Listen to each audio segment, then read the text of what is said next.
Hey guys, welcome back to my channel. So I've been thinking about doing this video for a little bit now, and I thought, you know what, let's just do it. You know, in a YouTube world where everyone is talking about panning products and doing project pans, your girl here is thinking about products that she really doesn't want to hit pan on for one reason or the other. I'm not even going to pretend that I'm like a minimalist or someone who would be a good project panner. There are certain types of products for which I'm realistic that I can pan them, such as foundations and, you know, primers, stuff like that. But when it comes to, for instance, blushes or eyeshadow palettes or even highlighters, I have very little hope that with the amount of makeup that I own, I'm ever going to really pan anything. Oh, and lipsticks as well, by the way. Yes, I have a lot of lipsticks as well. But with that being said, there are a couple of products that immediately come to my mind if I think about what if I pan this someday? And the feelings that I get are not positive. I get freaked out and I panic a little bit because for one reason or the other I don't want to finish any of these products that I'm going to show you. So the first product I want to talk about is from Too Faced, and it is... I don't even have the full size of it because I only have it in a palette. This is the Love Flush Blush palette from Too Faced, which I snagged a couple of years ago in order to try, you know, all the shades and the formula. This is my absolute favorite blush formula. Nothing really beats this as far as I'm concerned. I do enjoy Tarte's formula and Becca's formula very much, but there is something about the formula of the Too Faced Love Flush blushes that just vibes with me, and I haven't found anything else that I really enjoy.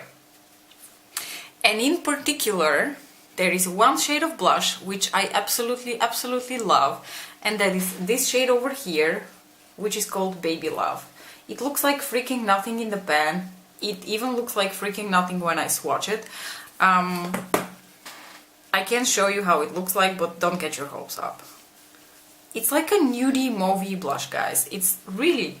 there's nothing interesting to see unless you put it on your cheeks. That being said, Too Faced, quit playing fucking games with my heart. I don't know what's going on with the Too Faced Love Flush blushes, but in the past half a year shit's been going down. The amount of shades that have been available on the American Sephora has been steadily decreasing. I have never ever been able to find in Europe anywhere the shade Baby Love, and I have looked high and low in Sephora's all over Europe to find Baby Love, and I haven't been able to find it. Like in some countries they don't even import it for some reason. I don't know, that's crazy. We recently got Too Faced here in the Netherlands. The only shade they do not have and they do not carry at this moment is Baby Love. And I've been hearing like people ask themselves whether these blushes are being discontinued, like this whole line, because they have been, you know, very hard to get and very hard to get a hold of for at least half a year now. So a while back I actually contacted Too Faced to ask what's going on, and I was like, guys, are you discontinuing these blushes? What's going on? And they were like, no, we're not discontinuing them, we're just having some problems with manufacturing, or I don't know, something. So if they're not discontinuing them, where the fuck are the Too Faced Love Flush blushes? I don't understand what's going on. So I am completely mortified of hitting pan on Baby Love, because this is it. This teeny tiny pan is all I have left of this blush. And I know that nude mauve blushes you can find everywhere on earth, like from other brands, other formulas, but it's not just about the color, guys, it's also about the formula. There's just something about these two things together that I absolutely adore. So I don't want to say goodbye to this blush, and I have to stop myself from using it. So I'm deliberately not using this particular pan of blush just so I don't like pan it. I use it like every now and then just to remember how it feels like, but for the most part I try not to use it too much, because if she's gone forever. Too Faced, please don't discontinue the Love Flush blushes, they're so awesome. Okay, so the next product that I do not want to hit pan on is my KVD MetalMatte palette. I've talked about this palette so much that by now probably your ears bleed every time you hear me talking about this palette, but just as a side note, and because of that video I made, no, I'm not going to buy any more products from KVD because apparently she's an ignorant ass. But that being said, this palette remains my favorite palette of all time, and I do not want to hit pan on it. I don't want it to ever be finished. So I know that it's like going to be really hard for me to ever finish any of these, but I'm going at it pretty steadily, and especially like shades like Fringe here, which I use all the time, or what else? Suede over here, which I also use very often. I think the Metal Crush eyeshadows, I would probably eventually hit pan, especially on these three shades over here, because I really like them. So there is a real danger that someday I'm going to run out of this palette, and it's going to make me really sad, because I think this is one of the most beautiful palettes in terms of like concept and execution that was ever created. So it will be a sad day when I have to say goodbye to my Kat Von D MetalMatte palette. I know this day is not going to be anytime soon, but every time I use this palette, in the back of my mind I have this little teeny tiny voice which says, but what if someday she's gone? Okay, the next product is a similar story to what I was talking about earlier with the Too Faced Love Flush blushes, and the next product I don't want to hit pan on is my Estee Lauder Double Wear Light Foundation. This is my last tub of this foundation, and it is my favorite foundation of all time because I love the combination of the light formula with the double wear qualities. And something's up with this foundation as well. And again, Estee Lauder says, oh no, we're not discontinuing this, it's there. But then when I go to search for shades, they're not there. And in the Netherlands, this foundation is nowhere to be found, not online and not in stores. So something is going on with this foundation. I don't know what it is, but I would be extremely sad when I open this, because this is an open, this is my last tub. When I finish this, I will be extremely sad, because I like the original double wear. I think the original double wear is a pretty good substitute for this, but that being said, I do still prefer the formula of the light, and I would be very bummed if they're discontinuing it. The next product I want to talk about is something that is not being discontinued. It wasn't limited edition, it's still around, and yet I live in constant fear that someday I'm going to finish the Aurora Glow Kit from Anastasia. I know, your ears are bleeding even more now because I've been talking about this palette for, I don't know, the past 2 years. Oh, it hasn't been out for that long. Well, ever since this palette has been out, I have been rambling about it in every single video because I just absolutely love it. And I want to specify, by the way, that I'm particularly talking about this shade here, which is called Eclipse, and this one here, which is called Lyra. I do like all the other shades as well, I just absolutely love the concept of this highlighter palette, but these two shades in particular, Eclipse and Lyra, oh god. If I ever finish either of those, I would have to repurchase the whole thing just so I can own these shades again. Because I have tried other, you know, similar things from either indie companies or other brands, and nothing comes close to Lyra and Eclipse. Like the Dream Glow Kit that just came out, I like it. Don't get me wrong, it's still very beautiful and it's very unicorny and duochromy and that kind of stuff, but doesn't hold a candle to Eclipse and Lyra. Oh, do you want me to swatch these for you real quick? I mean, I've swatched them like 15 times, but this is Eclipse and this is Lyra. I don't know whether you can see them. They're the most beautiful, like either orangey peachy or slightly champagne-y base with like a coppery, pinky duochrome to it. They look absolutely beautiful on the skin. Every time I wear them, I can see that they brighten my complexion up and they make me look so healthy and glowy and beautiful, and I absolutely love these. I know this glow kit is still around, but that being said, I'm still trying to be a bit sparing when I use Eclipse and Lyra, because I don't want to have to buy the whole thing again just for these two shades.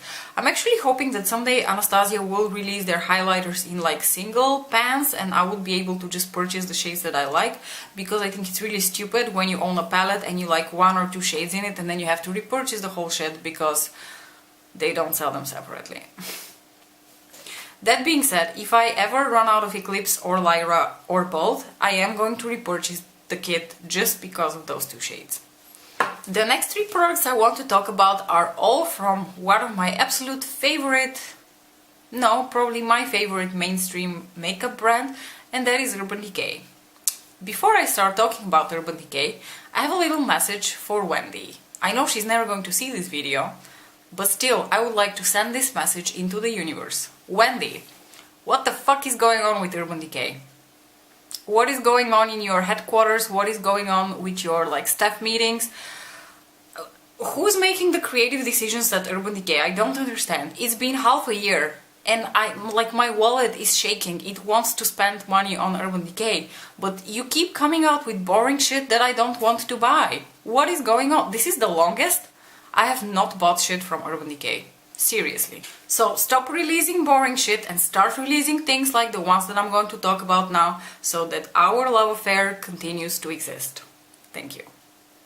Okay, let's talk about the product that I do not want to hit pan on. So the first one is also a product that has not been discontinued and is still around, although I think eventually it will be discontinued because I cannot imagine it's doing very well, and that is the something from this palette. So this is the Urban Decay Moondust palette, and I don't hear anyone ever talking about the palette or the Moondust formula, and I don't understand why, because I think these are some of the absolute best. Sorry, I'm going to try not to blind you with the mirror. These are some of the absolute best glitter eyeshadows on the market. I don't understand why people are not talking more about these. That being said, I love the whole palette, but there is one shade here in particular which I'm trying my hardest not to hit pan on, and that is the shade Element over here. This is the most beautiful, gorgeous, a gold with a peachy pink duochrome. I don't know whether you can see it. I can try swatching it for you, but I don't think you're going to be able to appreciate it much, because these tend to perform best over a glitter base.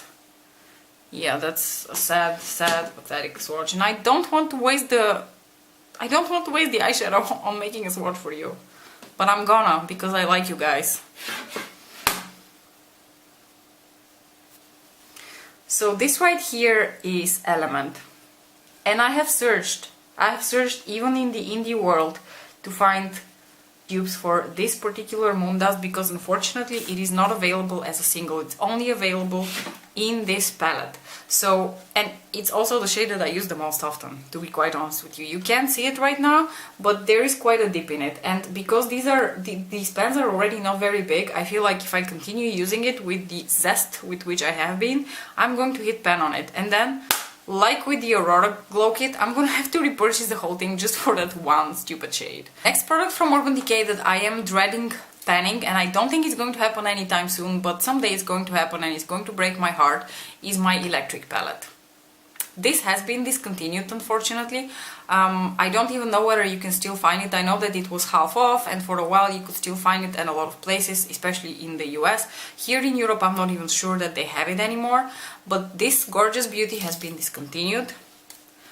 This is how she looks like. These are the most beautiful, bright eyeshadows, and yes, the market has been exploding with new eyeshadow makeup companies, so I know that these types of shades are not unique to the market anymore, but first of all, the packaging on this is priceless. It's beautiful. I would save this even if all the shadows were completely gone.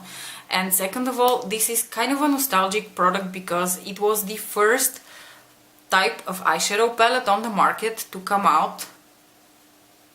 Oh, I'm so eloquent. What I mean to say is that this is the first type of eyeshadow palette that came on the market that contained these types of neon, bright, beautifully pigmented and gorgeous shades. There isn't a single shade in here that I don't like. I don't care much for the silver here, not because it's not a beautiful silver, but because I just feel like it has no place in this palette. It just makes no sense. It would have been much better if that was a beautiful yellow or a bright orange or something. But she's gone. I'm someday going to hit pan on it, and I'm going to regret that, and I'm going to be sad because she's so beautiful. And I only have one more product that I wanted to show you that I don't want to hit pan on, and this is once again a limited edition release from Urban Decay, and this is their lipstick from the Urban Decay and Basquiat collection in the shade Epigram. Epigram is the most beautiful terracotta nude, and I don't really know whether you can call this even a nude. I know that for a lot of people this is way too dark to be a nude, but let me just swatch this for you. So this right here is Epigram.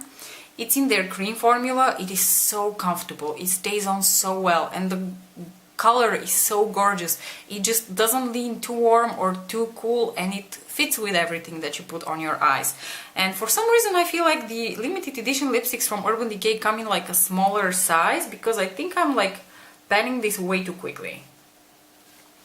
Unfortunately, someday I will finish this lipstick because I am using it quite often, and it would make me really sad because this is not a lipstick that it is in the permanent Urban Decay Vice lipstick line. It was in the Basquiat collection. That collection has long been gone, discontinued and stuff like that. So I absolutely love this lipstick and I do not want to finish it. I do not want to pan it. I am going to be really careful once I dip below, you know, the Urban Decay logo, because I'm not below the Urban Decay logo yet, but once I dip around the Urban Decay logo and below that, I'm going to freak out a lot that I'm going to be out of this lipstick soon.